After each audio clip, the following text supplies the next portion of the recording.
Vēži novembris. Skatāmies, ko saka taro kārtas. Vēži. Vēži šajā mēnesī būs mazliet kā bez prāta. Viņi būs sapņotāji, viņi būs tā kā... Man ļoti gribas pateikt, kā no ķēdes norāvušies, viņi darīs lietas, kuras viņi neuzdrošinājās darīt, ies tur, kur viņi nav bijuši, skatīsies to, kas nekad nav redzēts, un apkārtējiem tas liksies tiešām, tu to darīji, jā, un te skan cauri tāds vēža lepnums, jā, es tā darīju, jā, tāda nenopietnība, jautrība, prieks, originalitāte, sajūsma, ļaušanās, nu, manuprāt, tāda trakulīga, jaunatnīga enerģija novembrī, tas ir ļoti, ļoti interesanti. Skatieties, kas tās būs par dzīves tēmām, kas jums uzpeldēs pilnīgi negaidot, kas jūs pārsteigs, kas jūs aizraus, tas var būt jauns hobijs, tā var būt jauna nodarbošanos, tas var būt cilvēks, kas pavērt jums pilnīgi citu pasauli, citas sajūtas, citu interesi, nu, ārkārtīgi, jā, tāda... Manuprāt, vieglprātīgi kārtas. Un ko tad saka darbs?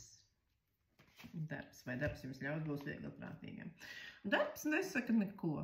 Darbā viss akurāti mierīgi, tik mierīgi, ka faktiski jūs varat sapņot savus lielos sapņus un savus idejas. Es gribētu teikt, vēl nerealizēt darbā, bet viņus var tā kā turēt tādā mākonī vai ideju līmenī vai tādā vīzijas līmenī un mainīt kaut ko tajā visā, ko jūs darat.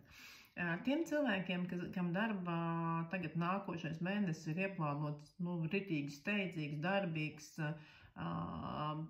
tāds, jā, stresains varbūt jāsaka, nē, daudzas lietas būs daudz mierīgākas, atrisināsies lietas bez liekas iekarsības, bez liekas atgādināšanas, bez ņemšanās, bez līdzdalības. Jūs vienkārši ļaujiet, lai tās lietas notiek. Un paskatieties, cik interesanti, ka viņas notiek arī bez jūsu mūžīgās atgādināšanas, kontrolēšanas, nu, tur visām tām lietām, ko mēs ikdienā mēdzam darīt.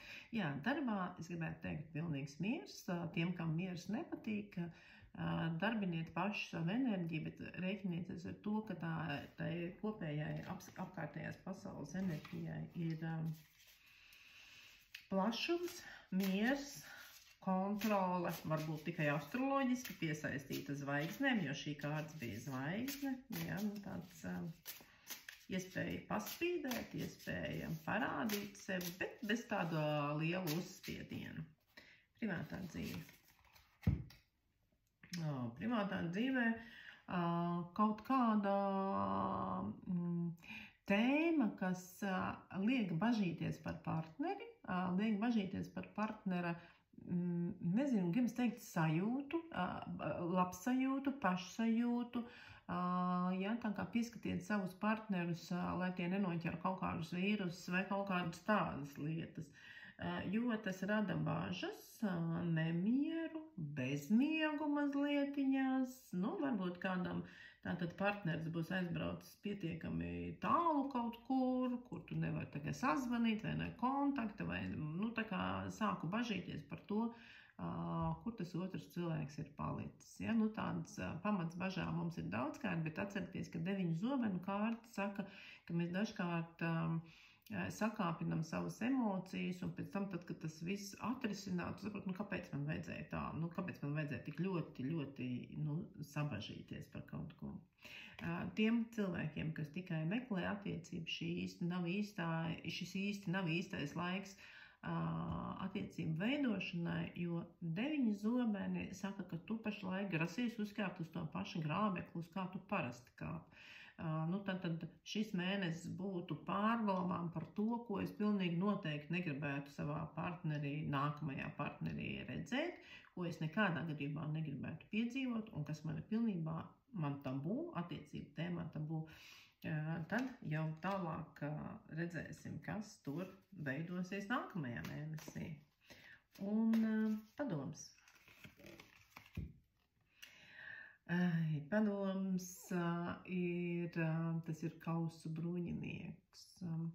Padoms ir esiet mīloši un dodoši un gādīgi pret apkārtējiem cilvēkiem un esiet pavisam aušīgi, mīlīgi un gādīgi. Tādi bērnišķīgi, priecīgi. Tā kā, ziniet, tā kā bērni skrien mums pretīm, tad, kad satiek. Ar ieplestām rokām un skaļiem smiekliem. Izmēģiniet, būs interesanti.